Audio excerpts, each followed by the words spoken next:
इस एकादशी का महात्म ब्रह्मांड पुराण में कहा गया है। युधिष्ठिर महाराज ने पूछा, हे श्री कृष्ण, फाल्गुन मास की शुक्ल पक्ष की एकादशी का नाम क्या है? यह व्रत किस प्रकार से करना चाहिए, कृपया आप बताइए। भगवान श्री कृष्ण ने कहा, हे धर्मनंदन, प्राचीन काल में मांधाता राजा ने वशिष्ठ ऋषि को इसी के बारे में पूछा था। इसे आमलकी एकादशी कहते हैं और जो कोई भी इस व्रत का पालन करता है उसे विष्णु लोक या वैकुंठ की प्राप्ति होती है। राजा मांधाता ने पूछा, हे ऋषिवर, पृथ्वी पर इसका कब आरंभ हुआ? इस विषय पर आप हमें बताइए। वशिष्ठ ऋषि कहने लगे, हे महाभाग, पृथ्वी पर इस आमलकी के प्रारंभ की कथा सुनो। आमलकी महान वृक्ष है जो इस पापों का नाश करती है। भगवान विष्णु की थूक से एक चंद्रमा समान बिंदु प्रकट हुआ। वह बिंदु पृथ्वी पर गिरा, उसमें से वृक्ष उत्पन्न हुआ जिसे आमलकी नाम मिला। सब वृक्षों में यह अधिवृक्ष माना जाता है। उसी वक्त सारी सृष्टि के निर्माता ब्रह्मा जी भी उत्पत्ति हुई। उन्होंने सब प्रजा की सृष्टि की, जिसमें देवता, गंधर्व, यक्ष, राक्षस, नाग तथा पवित्र और शुद्ध हृदय वाले महर्षियों का भी जन्म हुआ। उनमें से देवता और ऋषि लोग विष्णु प्रिय आमलकी वृक्ष के पास आए। हे महाभाग्यवान, उस वृक्ष को देखते ही देवताओं के काफ़ी आश्चर्य हुआ और एक दूसरे को देखकर वो विचार करने लगे। पलस आदि वृक्षों को हम जानते हैं, पर इस वृक्ष को हम प्रथम बार देख रहे हैं।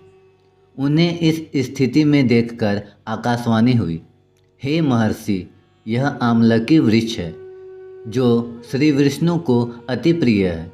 केवल इसके स्मरण से गोदान का पुण्य प्राप्त होता है। हमेशा आंवला का सेवन करना चाहिए। सब पापों को नाश करने वाला यह वैष्णव वृक्ष है। इस वृक्ष के मूल में विष्णु, अग्रभाग में ब्रह्मा जी, स्कम में शिव जी, शाखाओं में मुनि, प्रखाओं में देवता, पत्तों में वसु, फूलों में मरुतगण तथा फलों में सब प्रजापति वास करते हैं। इसलिए आमलकी वृक्ष को सर्वदेवमय कहा गया है। इसलिए यह सब विष्णु भक्तों को प्रिय है। ऋषि ने कहा, हे अभियुक्त महापुरुष, आप कौन हैं? हम आपको क्या देवता समझें? कृपया आप हमें बताइए।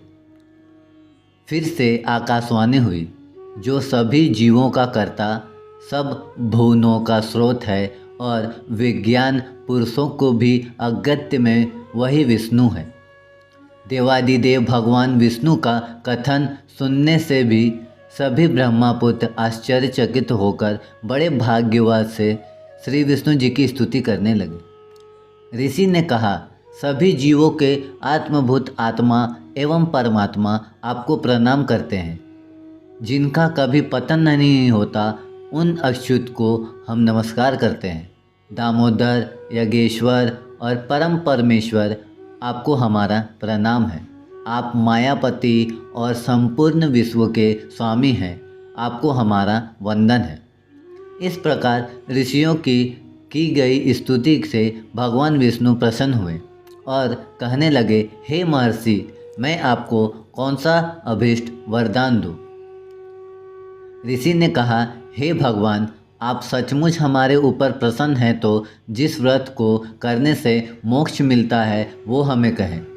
श्री विष्णु ने कहा, हे महर्षि, फाल्गुन मास के शुक्ल पक्ष के अगर पुण्य नक्षत्रयुक्त द्वादशी होगी तो वह सब पापों को नष्ट करने वाली होगी।